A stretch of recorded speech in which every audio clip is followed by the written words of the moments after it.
Realty Nation, it's your host, Avi Golhar. Welcome to the Think Realty podcast. Today's show is going to be really important for you, the real estate investor, the new entrepreneur. Because frankly, we talk about entrepreneurship, we talk about real estate investing, and they're not two separate things. Frankly, they are the exact same thing. When you start a real estate business, or if you are growing your real estate business, and if you're a flipper, you're buying and holding property, you're in the commercial space, every day presents a new challenge. You have to work with new team members, you have to raise the right capital, you have to forge the right relationships, and frankly, that can be really daunting. So with me today is Michael from Stratton Equities, and we're going to talk about some of these core entrepreneurial traits, these core foundational beliefs that you need to have to really win the game, not only as an entrepreneur, but also as a real estate investor. And then, of course, we'll get into some of the capital requirements and capital needs that Stratton Equities can provide.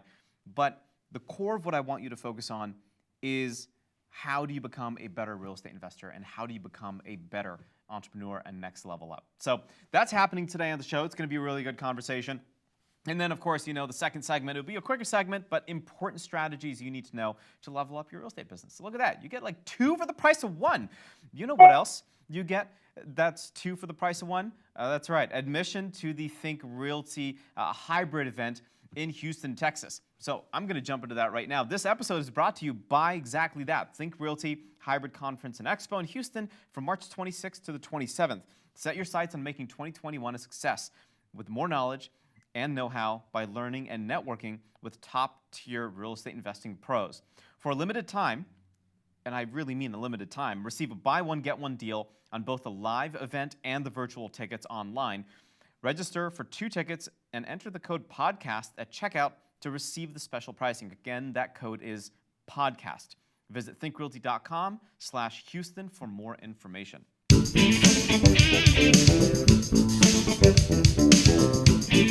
All right, so we got Michael from Stratton Equities. Dude, let's talk, man. It's been a while since we talked last. Welcome back to the show. There's a lot that we're going to talk about here: entrepreneurship, real estate investing, potentially even capital. And where do you want to start? Let's start with your intro, and then we'll jump into all those important topics. Well, not much has changed in my intro since the last time. So I'm CEO and founder of Stratton Equities. We're the leading nationwide direct private money and hard money lender. That's the intro. So I'll put it back into your court. All right. Well, hey, that's a good intro. Pretty simple. I like it. Straightforward. Entrepreneurship.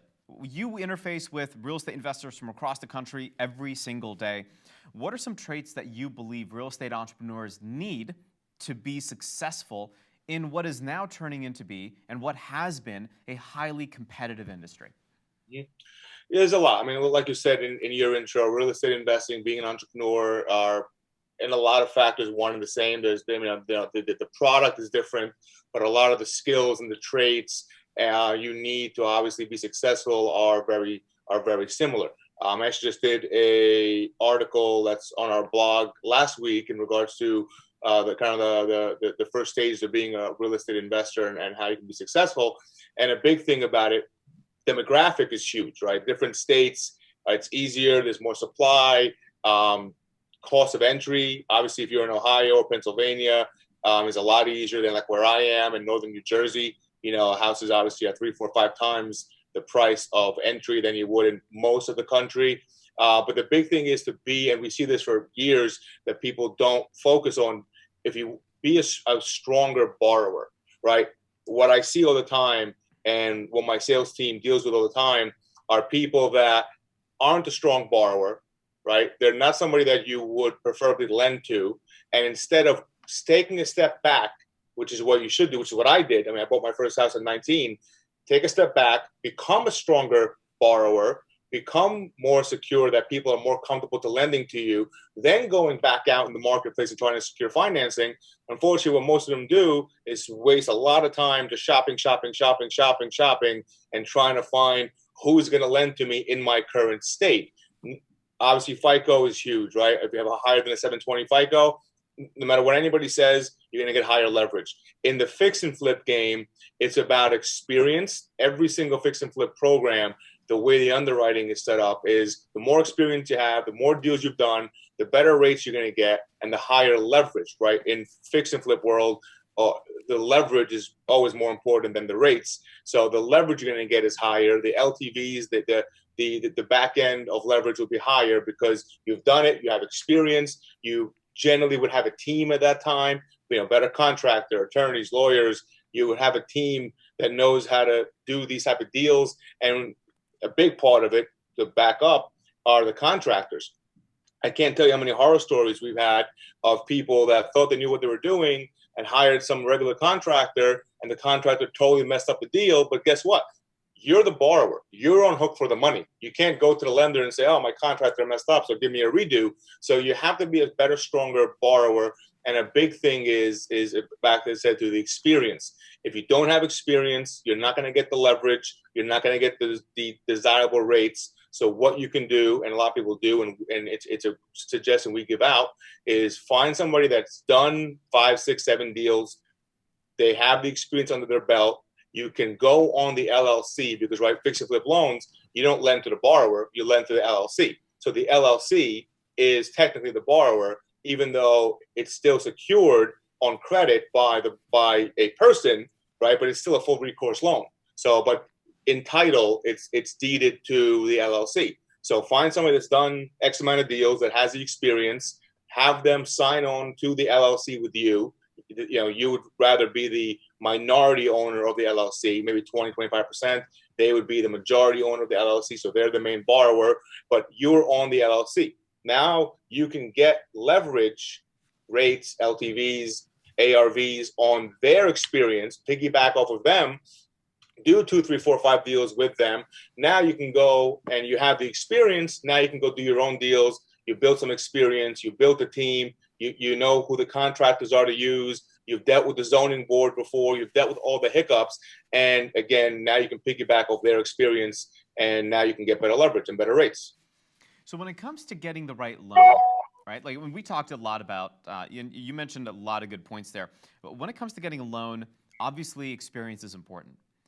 Obviously having the right contacts, right? Having the right connection to you guys is important. What are the kind of programs that are out there to help me as a new real estate investor that's looking at building my portfolio, that's looking at building that experience? How do I go about getting that loan? I've heard about, say, no-doc loans, for example. Why are those so popular right now? What's driving the industry to say, yeah, here are a bunch of no-doc programs? No-doc loan is actually our most popular loan. People would think it's bridge loans. Now, of course, bridge loans and fix and flip loans are one and the same. The difference between a bridge loan and fix and flip is the rehab budget that comes after the first lien position on the bridge loan. But no-docs generally are going to be a term loan. There's going to be a 5-1 arm, it's going to be a 30-year fix. When I buy my properties, I mean, obviously I finance myself. I do it through no-doc loans.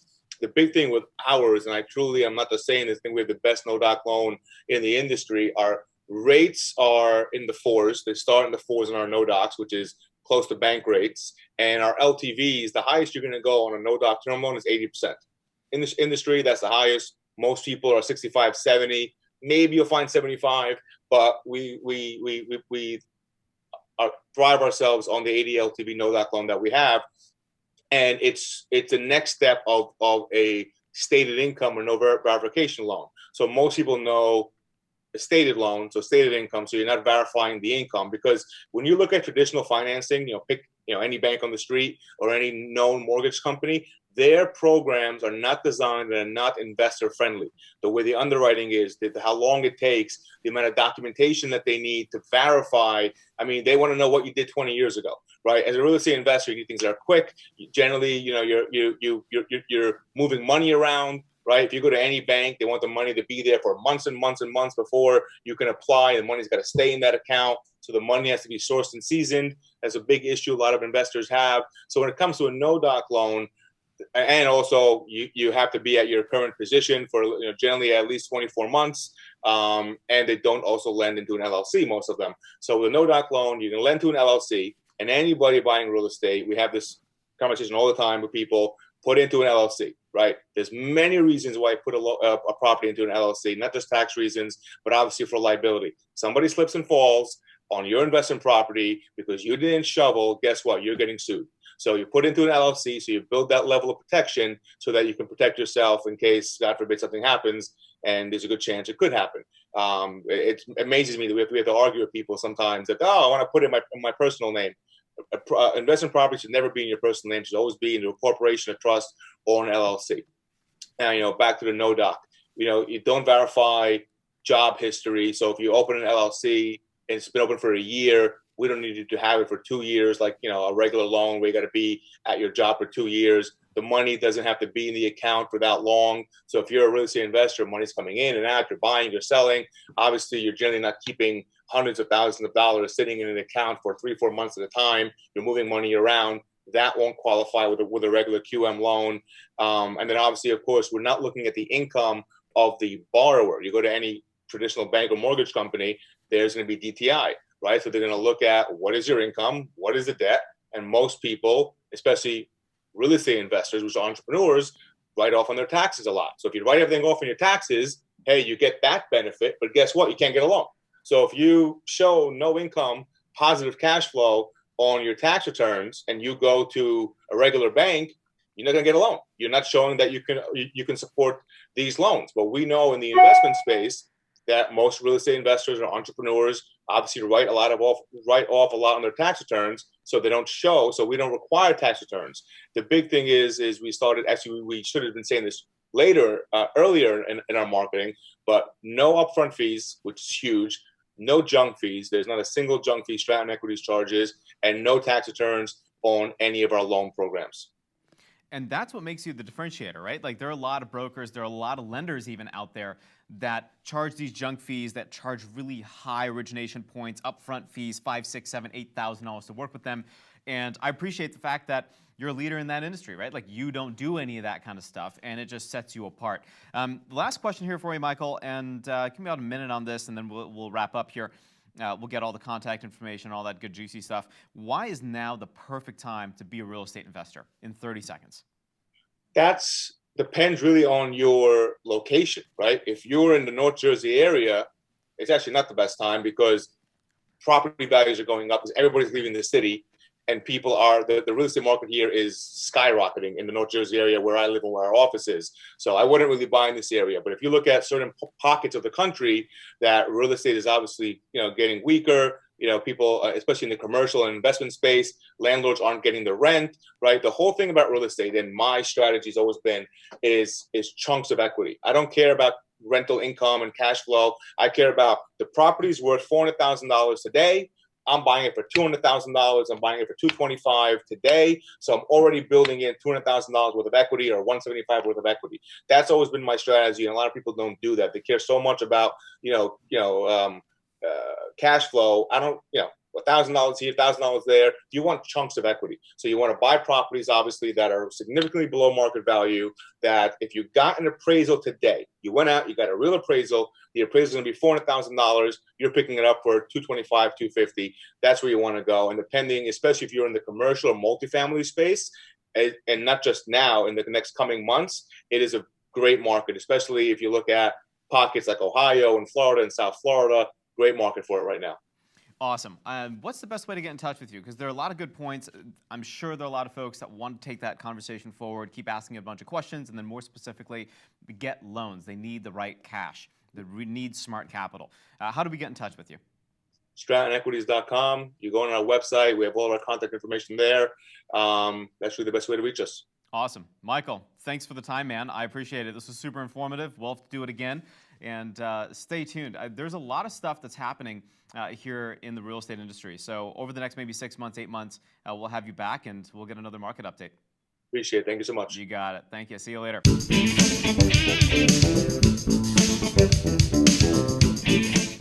Think Realty Nation, in our next segment is brought to you by Norada Real Estate Investments, your source for cash flow investment property. Check out www.noradarealestate.com. So, topic for right now, do you need a property manager? Okay. Or should you go out and do everything yourself? Well, it depends. If you like getting your hands dirty, unlike me, I hate all things like picking up a sledgehammer is not my thing, okay? I know what a hammer looks like. It's probably too heavy for me to lift. I'm a very delicate flower. I have no interest in like doing hard labor, okay? This is not my thing. I hate it. So I'm going to be the guy that needs a property manager. And quite frankly, if I want to scale my rental portfolio, it's going to be really hard to manage 20 or 30 or 40 properties all at once, especially if I have to drive around the city. So you should check out this article written by Andrew Sirios, titled, "Do You Need a Property Manager or Can You Do It Alone?" He makes a couple of good points: in-house or third-party property management, managing the manager, and what do you choose? Now, yes, if you do have property management, you will have to manage that property manager. But I don't think it's as hard as most people think. I think using the right tech and having regular check-ins and having the oversight will keep that property manager honest. And finding the right one is going to be really important for you. If you want to do everything yourself, hey, go for it. You're probably a lot smarter than I am when it comes to all of these things, because I hate doing that work. But if you're really up to the challenge and you can streamline your processes, you have the right CRMs, you have the right connections, then it's worth it. Why? Because you're not spending the 8 to 10% that you would on a property manager, and you are keeping that money in-house. So make that decision, and it really comes down to your mindset and where you want to be. That being said, that wraps up today's show. If you have any questions, get in touch. Head on over to thinkrealty.com. You'll have questions for me, Abhi Golhar, anywhere online, Instagram and LinkedIn and Facebook and Twitter and all of the social medias in the world. Definitely Clubhouse. Check me out on Clubhouse. I love Clubhouse right now. It's pretty phenomenal. And I was able to find a hack that lets me get on Clubhouse on my Android phone. So if you want to know how to do that too, find me and I'll tell you. It's just go buy an iPhone. That's the hack, okay? Frankly, you might as well just go do that. Okay, that being said, let's wrap it up. This entire show is brought to you by the Think Realty Hybrid Conference and Expo in Houston, March 26th and March 27th. Set your sights on making 2021 a success with more knowledge and know-how by learning and networking with top-tier real estate investing pros. For a limited time, get a buy one, get one deal on both live and virtual tickets. Register for 2 tickets and enter the code podcast at checkout to receive this special pricing. To learn more, visit www.thinkrealty.com/Houston. Until next time, Think Realty Nation, happy investing.